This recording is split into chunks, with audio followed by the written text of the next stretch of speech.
आप सभी को पता है कि एक दिन एंड्रोमेडा और मिल्की वे गैलेक्सी की टक्कर तय है। एंड्रोमेडा करीब 300 किलोमीटर प्रति सेकंड की रफ्तार से मिल्की वे की ओर बढ़ रही है।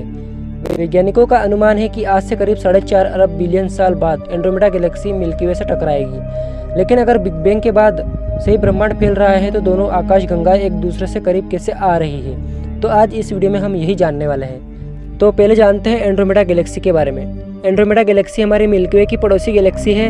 यह पृथ्वी से कोई 25 लाख प्रकाश वर्ष दूर है। एंड्रोमेडा लगभग 1.52 लाख प्रकाश वर्ष में फैली हुई है।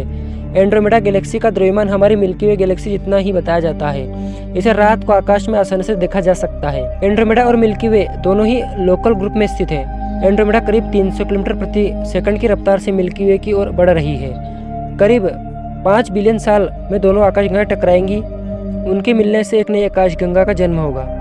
ब्रह्मांड फैल रहा है तो आखिर करीब क्यों आ रही है दोनों आकाशगंगाएं? चलिए जानते हैं। करीब 13.8 बिलियन साल पहले बिग बैंग के बाद से ही ब्रह्मांड फैल रहा है। महान खगोलविद एडविन हबल ने 1929 में यह बता दिया था। लेकिन ब्रह्मांड के फैलने का मतलब यह नहीं है कि सब कुछ एक दूसरे से दूर जा रहा है। हम और आप यहीं पर हैं, पृथ्वी भी और सूर्य भी। न तो मिल्की वे फैल रही है और न ही आकाशगंगाओं का लोकल ग्रुप। ब्रह्मांड के फैलने का मतलब यह है कि ऐसा भेद विशाल स्तर पर होता है। आकाशगंगाओं को तो गुरुत्वाकर्षण ने बांध रखा है। केवल सबसे बड़े पैमाने पर ही ब्रह्मांडीय विस्तार इतना मजबूत है वह गुरुत्वाकर्षण पर काबू पा सके।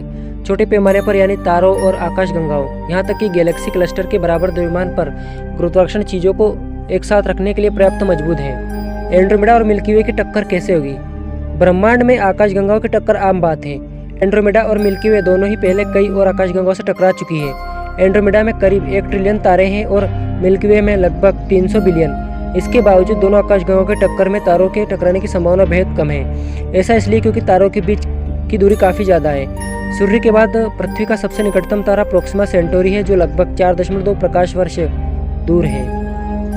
दोनों आकाशगंगाओं के केंद्र में महाविशालकाय ब्लैक होल मौजूद है। ये ब्लैक होल नई आकाशगंगा के केंद्र के पास एक निश्चित अवधि में एकत्रित होंगे जिसमें लाखों वर्ष लग सकते हैं। जहाँ तक हमारे सौरमंडल का सवाल है, वैज्ञानिकों का अनुमान है कि इस बात की 50% संभावना है कि एक विलीन आकाशगंगा में सौरमंडल अपनी वर्तमान दूरी की तुलना में आकाशगंगा केंद्र से 3 गुना दूर जाएगा।